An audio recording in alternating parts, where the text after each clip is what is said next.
welcome to episode 11. This is like a bonus episode on Parent Guilty Conscious, part of my CK Diaries. I'm very thankful for everybody for the support on this journey. I really do appreciate the emails and my close friends who have my cell phone number. I really do appreciate your support and thank you so much for your views, for your corrections, for the advice. It really goes a long way and it helps me in this healing journey. Like I told you before, I was a prisoner of things I could not change. So I let it go because I could not figure out why my friend changed on me, because I did nothing to him. But I had to be careful because my kids were still with him. Like I told you before, he started changing. But because my kids still with him, I had, even if he had wronged me, I just had to be cool. So I laid low and I did everything as usual. So he was mostly out of town now. So, but one bizarre move that I know I regret to date, and I don't know what really happened. I cannot tell how desperate I was. I made a bizarre move, me and him. He recalled the nanny who wronged my kids, especially my daughter, with those obscene pictures. Yes, I know. It's really strange. I know a lot of you are angry about this, but I had to call her back.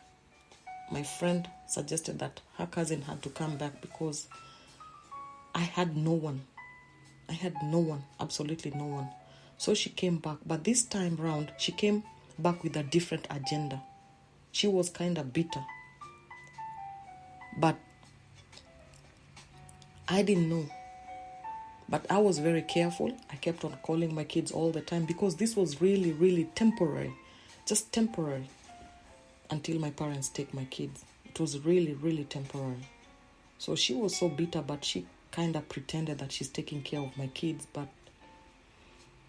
I kept a very close relationship with her this time round. And she did not do nothing to my daughter this time round.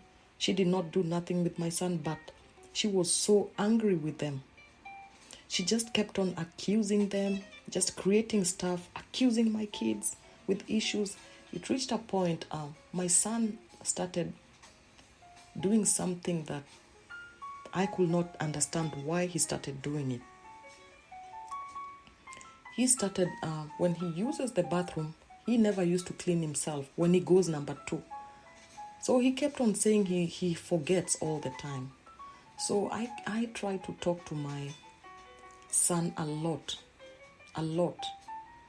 But one thing I came to realize why my son was doing that, because this home that they were living at was a Muslim setting. I came to realize when it was later on, it was a Muslim setting. So basically, I'm not offending anybody or any religion. And I apologize in advance if it will come out in a bad way, but deep down my heart, I don't mean nothing wrong. My son lived with my friend, was of a different religion. It was a Muslim setting. So basically a lot of them, they clean themselves with water instead of a toilet paper. So I came to realize, even if I used to buy toilet paper, they never used to purchase it. But my kids were used to wiping themselves with the toilet paper. I'm sorry because it's kind of gross to some people. I apologize for that. So they had no toilet paper in the bathroom. So they were supposed to be using a jug and water to clean themselves with. So this type had not gotten into my son. So my son used to not wipe his behind. So he used to just wear his pants, his innerwear. So all the time his pants were not clean.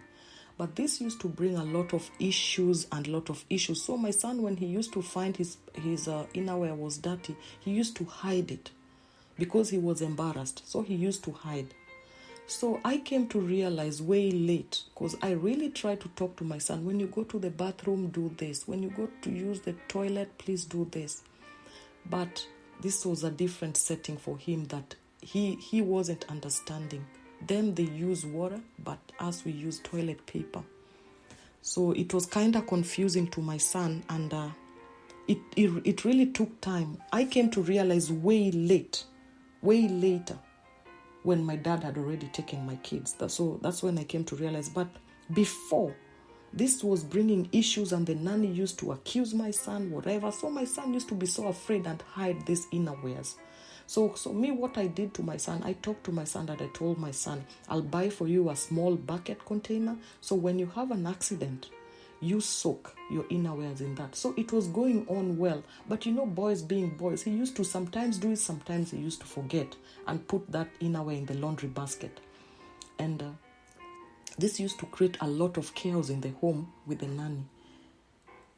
So another incident that this nanny caused, this part is gonna be a little bit gross. My daughter had started her periods. So she used to know, I had already taught her how to do all these things. And I used to tell her, once you're done with your dirty stuff, you cover them. Maybe you roll them in a bag, in a used paper bag or used newspaper or a toilet paper, and then you trash it. So one day, it was so bizarre.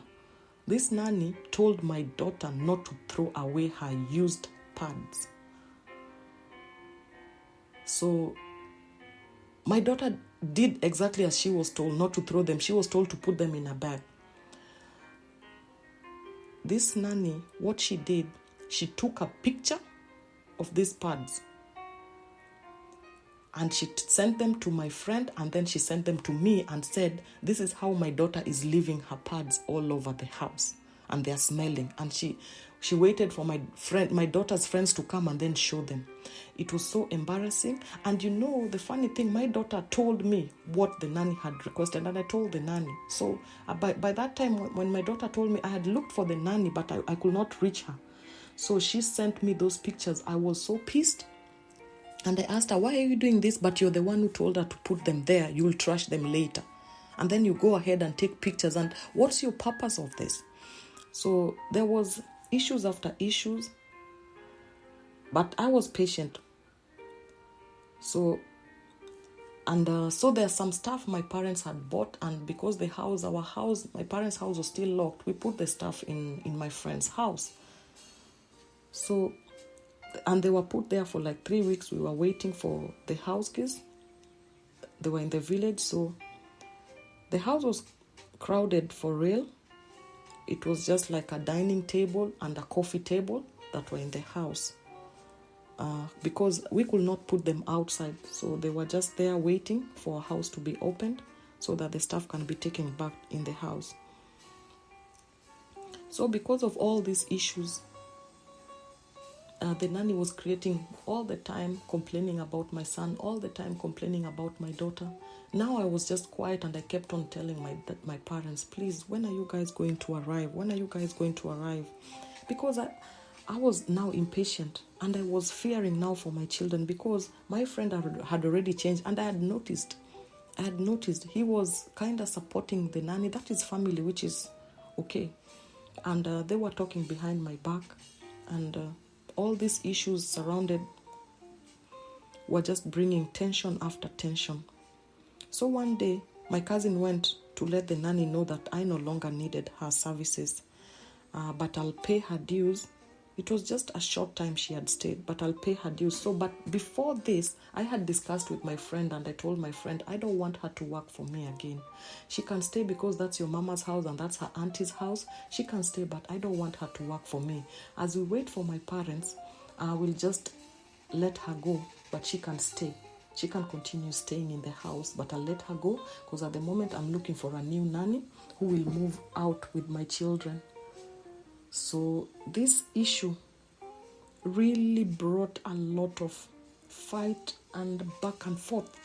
And I just told her I no longer need her services. I sent her money, and my cousin was there to go pick my daughter from school, because the nanny is the one who used to go, because now she was in a different grade that she used to stay late in school and there was no school bus. So somebody had to go there and pick my daughter from school because they were leaving late at night because they were doing extra in school. So I paid the nanny, and my cousin was already there in the house with my son, made sure there was dinner, and she went and picked my daughter to school. So when she went to school, my cousin was seated waiting for my daughter to come out. So my nanny had already called the cousin, another cousin, now the sister cousin. Let me say a sister cousin. So they started arguing and talking ill of me, that who does she think she is? That is not her house. She should not say anything in that house. She should not chase you from that house. Like, she lied to the cousin that I said stuff, but initially she was not even in the house. And then my cousin just told her, I no longer need your services, but you can stay. And my kids, you can stay, but my kids will have a new nanny that they will move out with. So she went ahead and said, I chased her from the house. I told her to leave. I told her to carry her bags and just leave. And they really said demeaning words about me.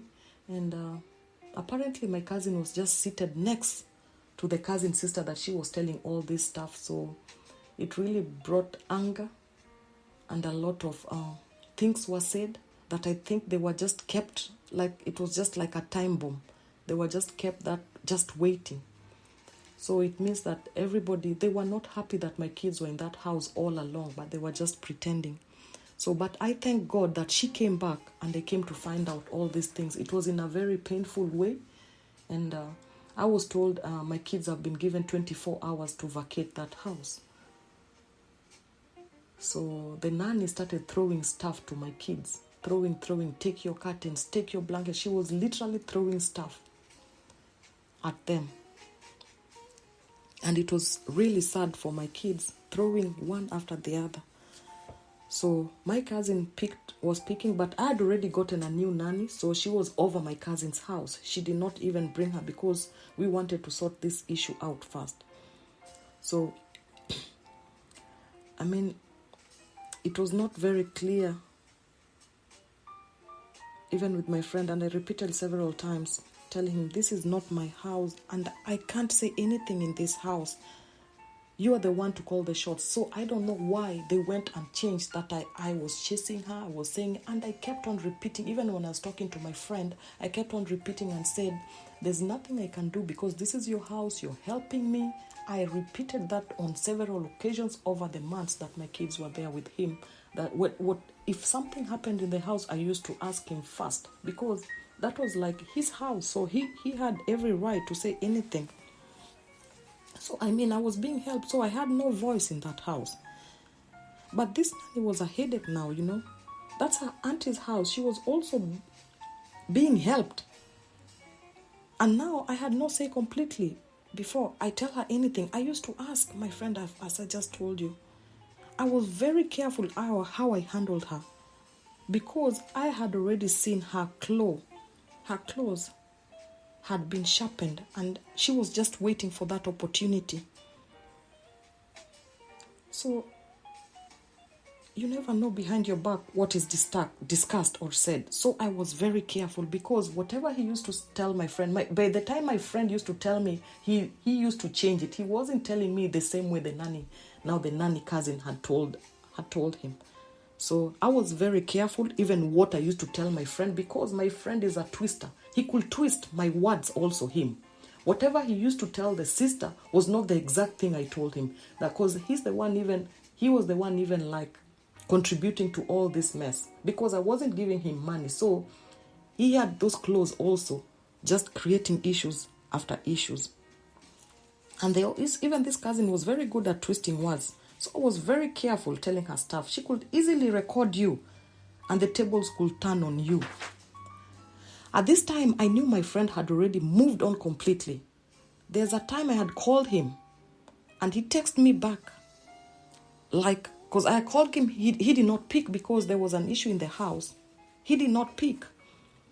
And He texted me back, I'm with my girlfriend. And then I just apologized and told him, when you get time, please do call me. He had already started avoiding me. If I call him, he never used to pick. He could lie to me that he's left his phone at point A. He just got back, or my phone was on silent. I was in a meeting. I knew he was lying. But I had to keep my tabs because my kids were still at their house. But he was not there. So I knew he was lying to me and taking me rounds and rounds. But I was patient.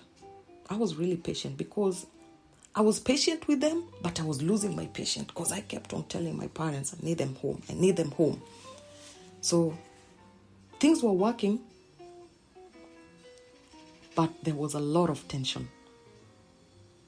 The nanny was creating issues every day, I tell you. And they were calling each other, talking behind my back. My friend and their family knew my worry was my kids. And that's the weakness. They knew my weakness, that my worry was my kids. The sister kept on assuring me, no, we cannot chase your kids. He himself kept on assuring me. But they knew my weakness. They knew it. They knew it. They kept on assuring me, but, oh, Lord, behold. But let me be clear on all this. One thing I'm going to tell you, my friend really took good care of my kids. They were happy, very happy. And I give great thanks to him. For that, I'm forever grateful. Through the good and the bad, he stood by them until the last minute when he changed.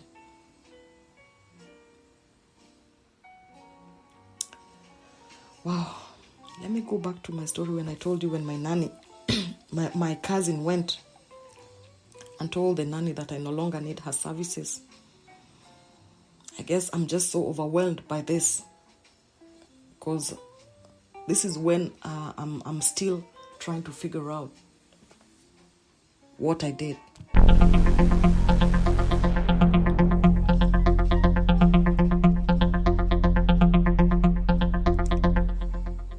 So when my cousin went to let the nanny leave and she created commotion and I was given 24 hours to leave, like I just told you. And then the sister is the one who texted me and told me, I'm giving you 24 hours to leave. And I just told her, okay. That was what I texted her back. Okay. And I thanked her and I said, okay. And I told her, thank you so much. And I really do appreciate how you guys hosted my children. And I'm forever grateful. I don't know how I can repay you guys. And so my cousin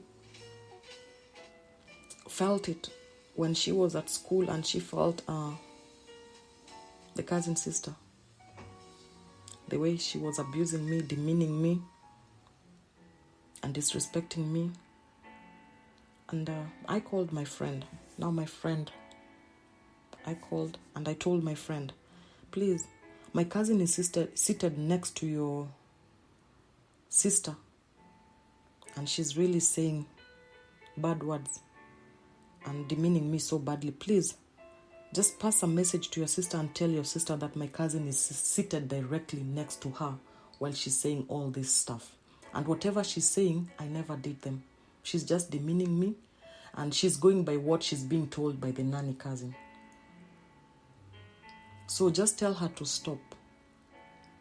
So the sister did not know my cousin, but the cousin knew her. So the sister was shocked and stood and disconnected the call. Because she did not know who's who, because a lot of parents were there. So she did not know who's who. So she never knew who my cousin was. So after that, they had a meeting. They went to their aunties and whatever. And my name was just flying all over. Can you imagine? I've not even been with these people. It was only children in that house. But the words that came out from there were really painful. And you could not imagine people you put on high regard and respected could utter such kind of words and just go by hearsay or something they've been told. I respected and loved them dearly. But when my kids, this nanny started throwing stuff at my kids to get out and telling them, get out, I called my friend and I told my friend, please, just tell your nanny cousin not to do that to my children. Just tell her to stop. They are leaving. My house is still locked. They are going there. Just tell her to stop. They are leaving. So my cousin started packing, but the nanny still kept on. Even after she was called, she kept on doing it, throwing stuff. So a video came that the nanny had taken a video that my son broke the gate. My son, this young boy, broke an iron gate.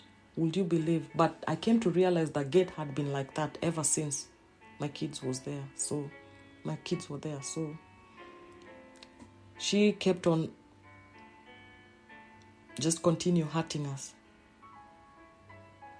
So videos were being sent, voice recordings were being sent. I thank God I never said anything bad in those voice recordings. I don't know what she was trying to imply by doing that. There were no words. Mine was just thank you because you took care of my children, but I no longer need your services no more. But and I told them my kids will be leaving in 2 days. That's what I told the nanny.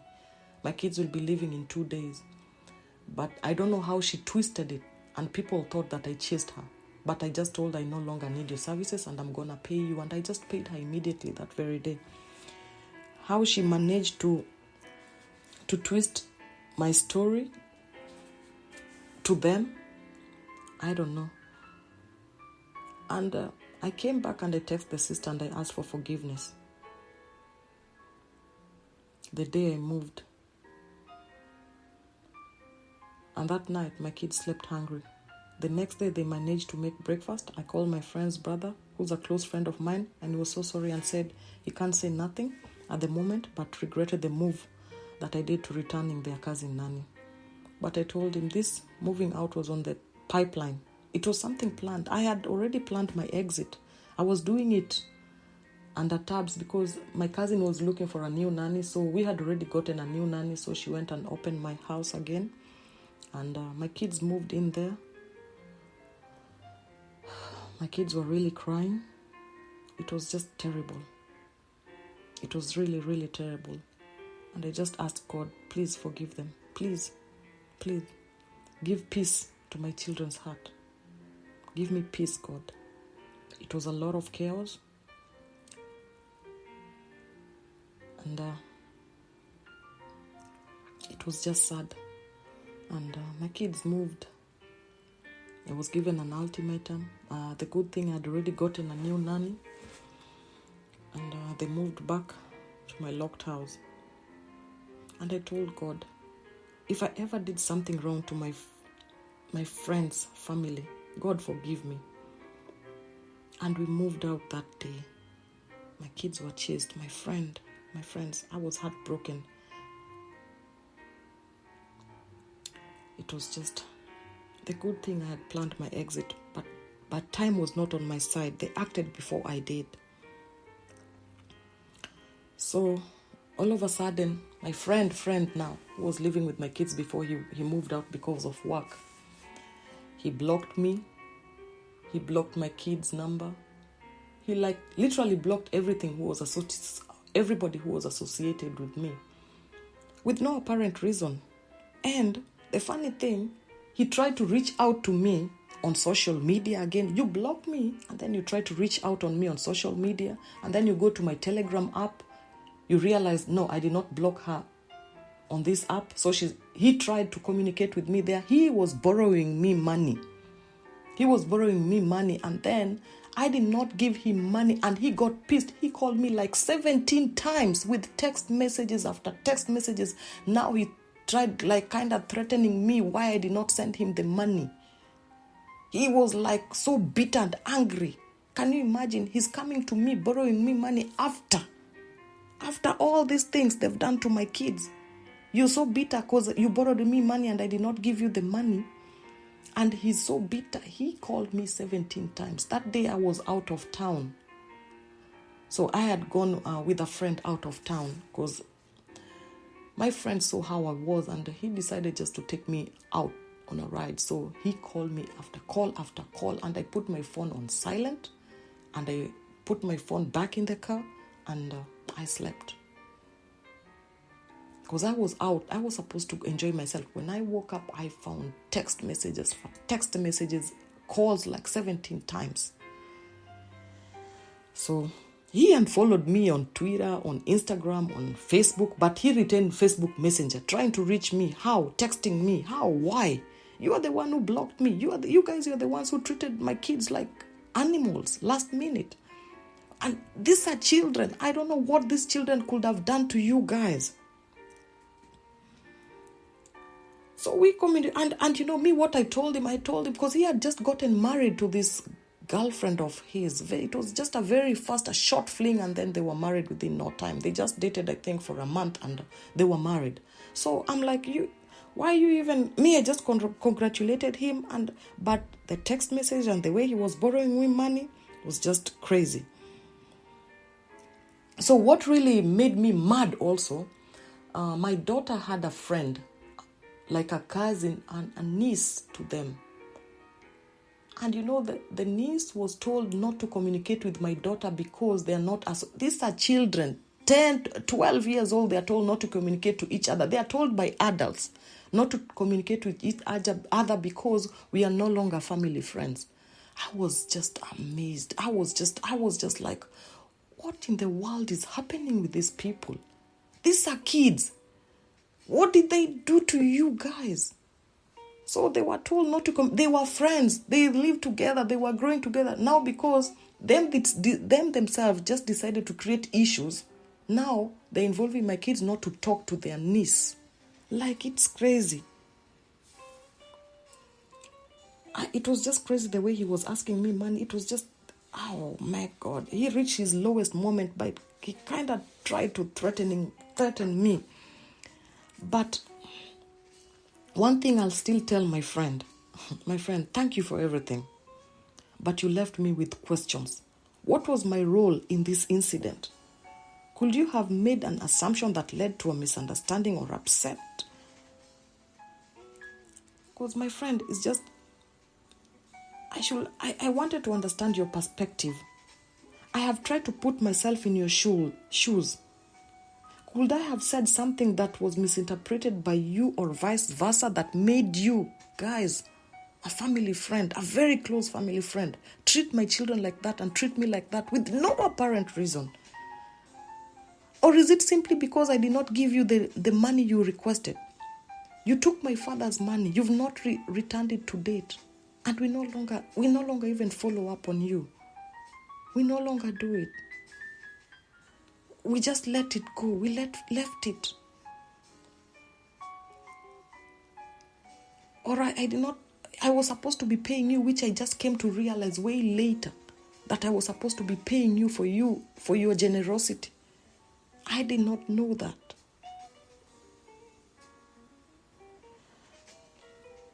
This is my last episode on the parent guilty conscious, and my next episode will be the healing part, where my kids very excited when my parents reunite with them. So please, I want everybody, because my second season will be about the healing process with me and my kids, and my parents are involved in all this. And one thing I want to tell you, when one door closes and another one opens, it can bring a lot of promise along. Sure, you might be nervous about whatever is to come, but it's time to take stock of what you're leaving behind and then look ahead. Take a moment to ponder and think some happy thoughts about all the things you have experienced. Tally the lessons learned and think about how you can apply them to the new exciting things to come. A new opportunity means a fresh start and all the wonderful possibilities new beginnings bring. Thank you for taking this journey with me. Y'all, if you like the show, please consider leaving a review. Please, it helps this podcast to grow. Then hit the follow button. Or send me an email on achoch@gmail.com.